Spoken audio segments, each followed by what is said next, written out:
Dari kecil kita diajari satu hal, kalau mau selamat taat, kalau mau hidup tenang ikut, kalau mau masuk surga bayar. Kita disuruh percaya bahwa penderitaan itu suci, bahwa kemiskinan itu ujian, bahwa rasa bersalah itu tanda iman. Tapi tidak pernah diajari bertanya siapa yang diuntungkan dari semua ini. Karena saat kamu berhenti bertanya, kamu berhenti bebas. Ini bukan cerita tentang Tuhan, ini cerita tentang uang, kekuasaan, dan ketakutan.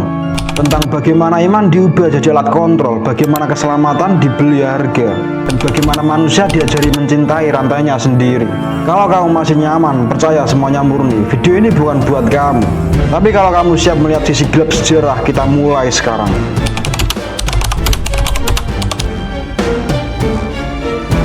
Ketika iman berubah jadi bisnis kekuasaan, dulu keselamatan katanya gratis, tapi sejarah membuktikannya satu hal pahit. Keselamatan punya harga. Di lorong-lorong ngatentel megah, di sana raja yang belum meran darah. Iman bukan lagi tentang kerendahan hati, bukan tentang cinta, bukan tentang pengorbanan. Iman berubah jadi transaksi.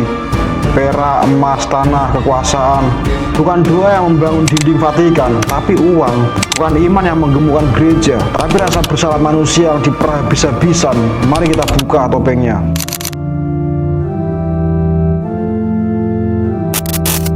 Pada satu titik dalam sejarah, gereja berhenti menjadi suara kaum miskin dan berubah menjadi bank para raja. Pengampunan dosa bukan lagi perjalanan spiritual, tapi negosiasi harga. Orang kaya mencuci dosa dengan koin, orang miskin membusuk dalam rasa bersalah. Pengakuan dosa berubah jadi meja tawar-menawar. Kesalahan jadi sandiwara, keselamatan yang dulu keluar dari mulut seorang Yesus sekarat, sekarang dicetak di kertas dan dijual dari balik altar marmer. Ini bukan iman, ini keuangan. Ini bukan Tuhan, ini emas.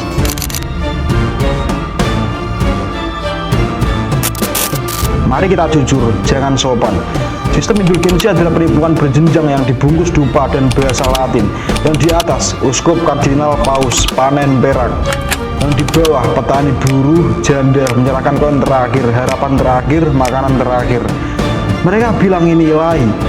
Kita sebut apa adanya. Penipuan spiritual.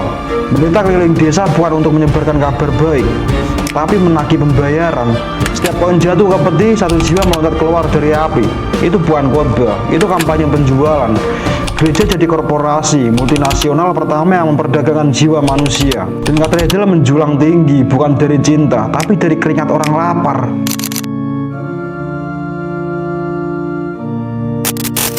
Jangan tertipu, Paus tidak duduk di tahta spiritual, dia duduk di tahta emas. Agama berubah jadi pemerintahan, mimbar berubah jadi genderang perang, salib berubah jadi simbol kekuasaan.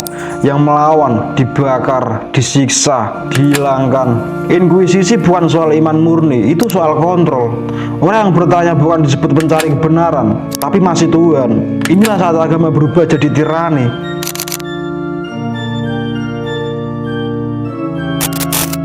Senjata paling ampuh bukan pedang, tapi rasa bersalah. Manusia dibuat merasa kotor, rusak tak layak. Dan hanya elit suci yang katanya memegang kunci keselamatan. Masalahnya kunci itu berbayar. Bayangkan ini, seorang petani berjalan jauh untuk mengaku dosa. Pendeta bilang bayar derma, dia tak punya uang. Dia pulang, tetap terkutuk. Sementara bangsawan beli pengampunan untuk seluruh garis keturunannya dan disebut saleh. Ini bukan agama, ini perang kelas ekonomi yang dibungkus moral.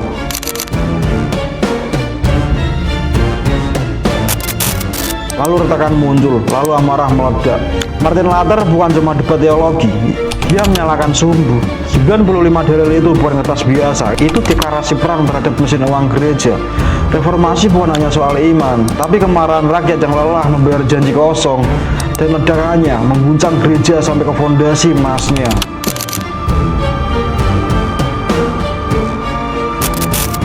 Mari kita ucapkan keras-keras, mereka memonetasi moral, mereka memberi harga pada ketenangan, mereka menjual surga ke penawar tinggi. Yang tak mau bayar, dilupakan, dikutuk, dikorbankan. Katanya Tuhan ada di mana-mana, tapi suaranya hanya bergema di katedral emas. Katanya keselamatan untuk semua, tapi yang selamat hanya yang punya uang. Ini bukan cerita agama, ini cerita kontrol.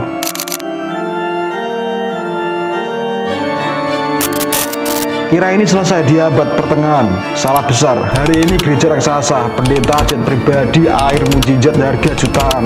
Indulgensi berubah bentuk. Sekarang namanya donasi berkat, doa VIP, minyak urapan premium.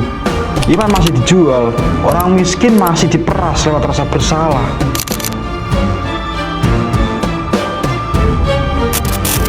Mereka tidak membangun iman, mereka membangun ekonomi ketakutan, takut neraka, takut dosa belum lunas, takut tidak cukup memberi, takut bayar lega sebentar, takut lagi. Itu bukan iman, itu kecanduan spiritual berbayar.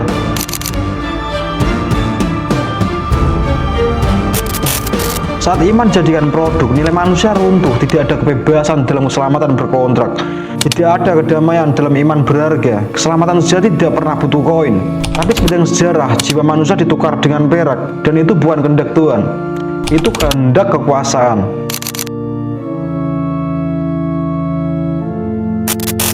Saat raja-raja membiayai perang untuk memperluas wilayah dan kekuasaan, para paus meluncurkan perang mereka sendiri, bukan ke medan tempur, tapi ke dompet umat. Kekuatan ini akhirnya menyatu. Hai raja, diberkati oleh gereja, sebagian balasannya, koin emas mengalir deras ke altar. Aliansi sempurna untuk mengontrol manusia, mahkota menguasai tubuhmu, gereja menguasai akhiratmu. Dua-duanya menagih pajak, dua-duanya menuntut ketaatan, dua-duanya hidup dari ketakutan.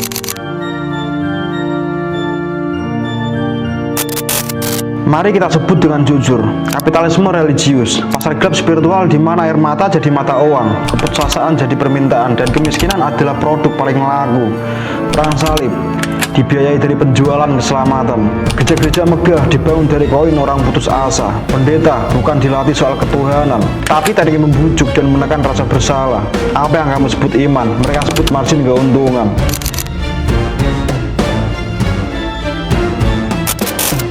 Bahkan saat kamu mati, mereka tetap menagih. Misa arwah berbayar, kuburan tanah suci ada tarifnya. Doa untuk orang mati dijual seperti sembako. Orang berduka adalah target empuk. Orang berkabung adalah pelanggan emas. Mereka tidak menghormati kematian. Mereka membuat invoice.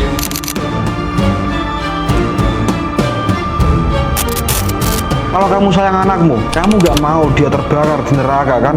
Kalau kamu peduli leluhurmu, kamu mau mereka masuk surga kan?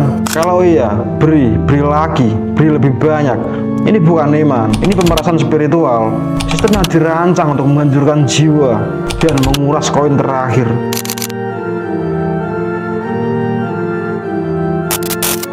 Ini bukan cuma soal doktrin, ini soal uang, soal amal orang miskin, soal kesadaran bahwa iman telah berubah jadi bisnis. Saat Martin Luther memaku 95 dalil, dia tidak sekadar mengkritik ajaran palsu, dia menyatakan perang terhadap kapitalisme religius.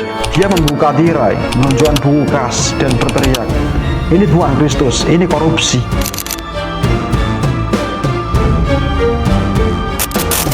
Kamu pikir ini berakhir di sana?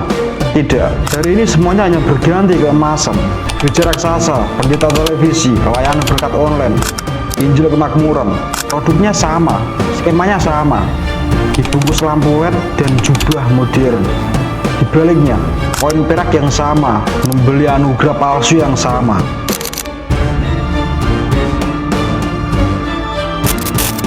Iman bukan pilihanmu, ia dipasang, disuntikan, diindoktrinasikan, ditempa dengan api, dipaku dengan rasa takut. Kamu tidak diajari bertanya, kamu dilatih untuk patuh, bukan karena kebenaran, tapi karena kepatuhan menjaga aliran uang tetap lancar.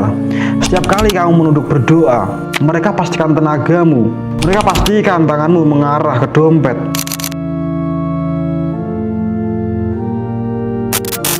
Yang mereka bangun bukan rumah Tuhan, yang mereka bangun adalah bisnis. Dan produknya, kamu.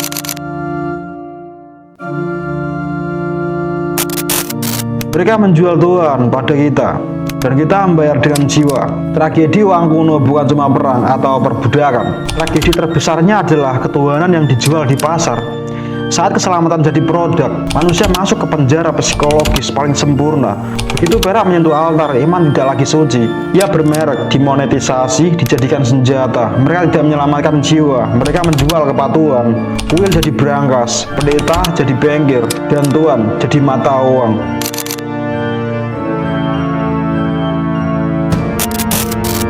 Di Sumeria, Mesir, Yunani, Roma, kuil menyimpan emas lebih banyak dari raja. Bukan karena dewa membutuhkannya, tapi karena iman menagihnya. Mau menikah bayar, mau diampuni bayar, mau hujan kesuburan, kesehatan bayar. Buka kantongmu atau tutup takdirmu. Agama berubah jadi pemerasan berbalut ritual. Mafia ilahi berjubah suci, mengaku, menyesal, donasi, ulangi. Mereka menciptakan rasa bersalah lalu menjual belas kasihan.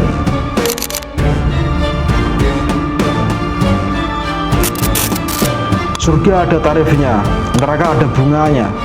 Gereja tidak cuma mengumpulkan iman, mereka mengumpulkan aset. Petani menyerahkan hasil panen, keluarga menyerahkan segalanya. Orang miskin membayar paling mahal, bayar atau terbakar. Ironinya, orang miskin tidak punya uang, tapi mereka punya ketakutan. Dan ketakutan adalah mata uang paling mahal di dunia.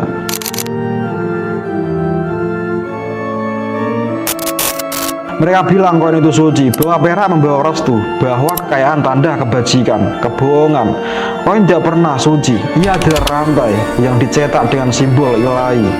Mereka mencampur uang dan moral, sampai kamu tak bisa membedakan. Yang kaya membeli penebusan, yang miskin ditinggalkan membusuk. Setiap koin yang disumbahkan, satu batu lagi di benteng korupsi, satu hari lagi untuk penindas, satu ilusi damai yang dijual ke orang putus asa.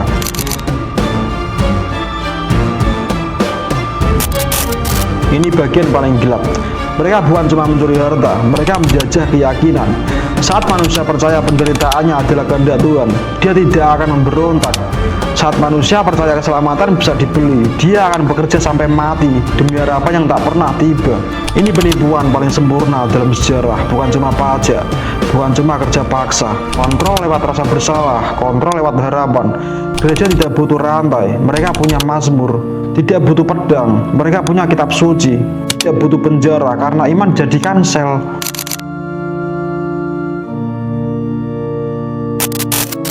Sejarah tidak lembut, ia membuka bukti transaksi di balik kesucian.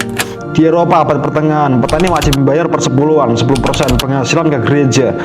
Menolak berarti dikucilkan, dibuang dari masyarakat, dianggap mati secara sosial. Inkuisisi Spanyol bukan cuma membunuh bidat, mereka menyita harta dulu, baru membakar tubuhnya. Uskup dan paus hidup seperti kaisar, sementara anak-anak mati kelaparan di bawah bayang katedral megah. Dan rakyat tetap percaya, segila itu programnya. Mereka membayar untuk diperbudak, mereka berdarah demi berkat, mereka mati sambil percaya, mereka bebas.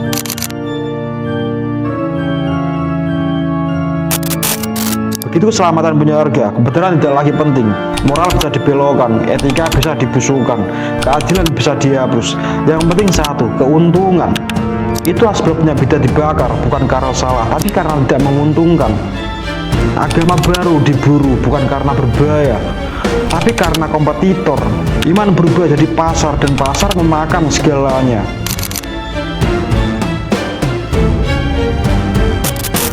Mereka tidak cuma menjual roti, tidak cuma tanah. Mereka menjual akhiratmu, menjual jiwamu, dicicil berbunga dengan kwitansi Latin. Ini bukan amal, ini gereja yang dimonetisasi. Nama Tuhan dipalsukan jadi mata uang.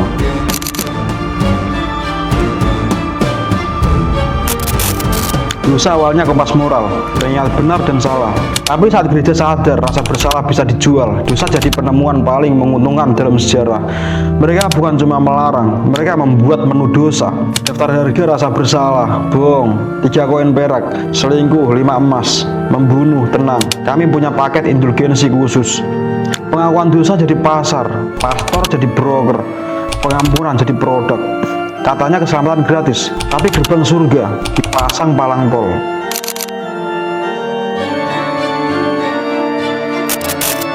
Kata yang terdengar suci, indulgensi, surat izin ilahi, suap surgawi. Faktanya membersihkan dosa, faktanya mengurus kantong. Ini pencucian uang spiritual. Kamu membeli pengampunan dari orang yang menciptakan rasa bersalahmu. Lebih parah lagi, mereka menjual pengampunan prabayar.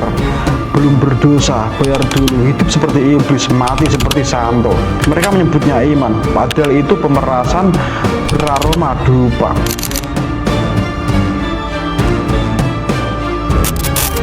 Abad ke-13, gereja bukan lagi otoritas moral. Ia adalah bank terbesar di Eropa, memiliki tanah, mengendalikan raja, menentukan perang. menarik pajak dari petani, upeti dari bangsawan, suap dari pendosa. Katedral bukan rumah ibadah, ia monumen kekayaan yang dibangun dari penderitaan.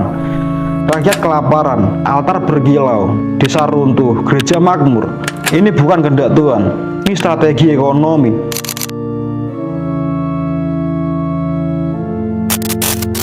Mereka mencatat buku besar, bukan doa, saldo, bukan berkat. Setiap pengakuan dosa dicatat bukan untuk penyembuhan jiwa, tapi berapa utangmu. Pertobatan jadi administrasi, finance jadi harga, Tuhan jadi kontrak. Mereka pakai jubah, tetap bekerja seperti bengkir. Belas kasih ditawarkan, invoice dikirim. Pengampunan ada tenggat, lewat, bunga berjalan.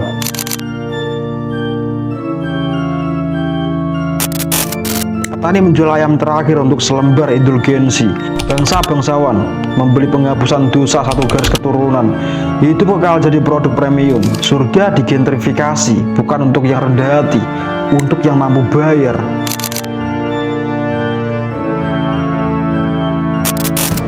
Ini bukan filter korupsi, ini sistem global. Dan bagian paling mengerikan, mereka membuatmu bersyukur. Orang menangis bahagia setelah dirampok, karena mereka percaya jiwanya selamat.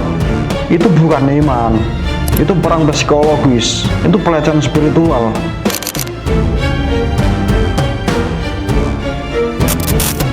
Butuh satu biarawan gila dengan tinta dan api untuk menjerit ke mesin itu. Latar bukan cuma debat teologi, dia menunjukkan struk pembayaran. Kalau Paus lebih kaya dari kaisar, kenapa basilika dibangun dari uang orang lapar? Pertanyaan itu mengguncang dunia, karena ratusan tahun tak ada yang berani bertanya.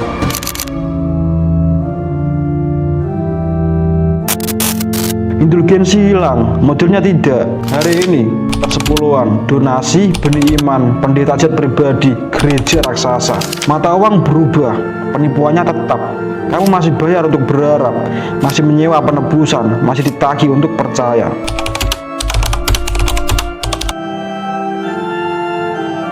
Iman tidak pernah diciptakan untuk dijual, pengampunan tidak pernah dibuat untuk ditagih.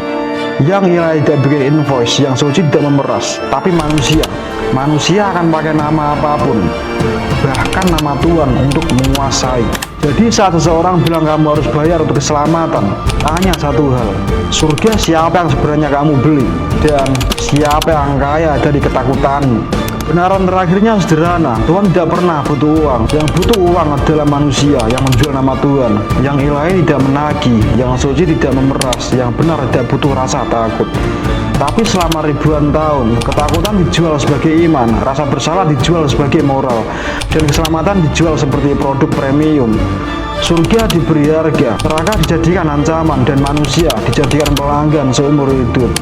Mereka tidak menyelamatkan jiwa, mereka mengelola ketakutan, mereka tidak menjaga iman, mereka menjaga arus uang. Dan pertanyaan terpentingnya bukan apakah Tuhan itu ada. Pertanyaannya adalah siapa yang kaya dari rasa takutmu, siapa yang hidup dari ketaatanmu, dan siapa yang kehilangan kebebasan karena kamu tidak pernah bertanya.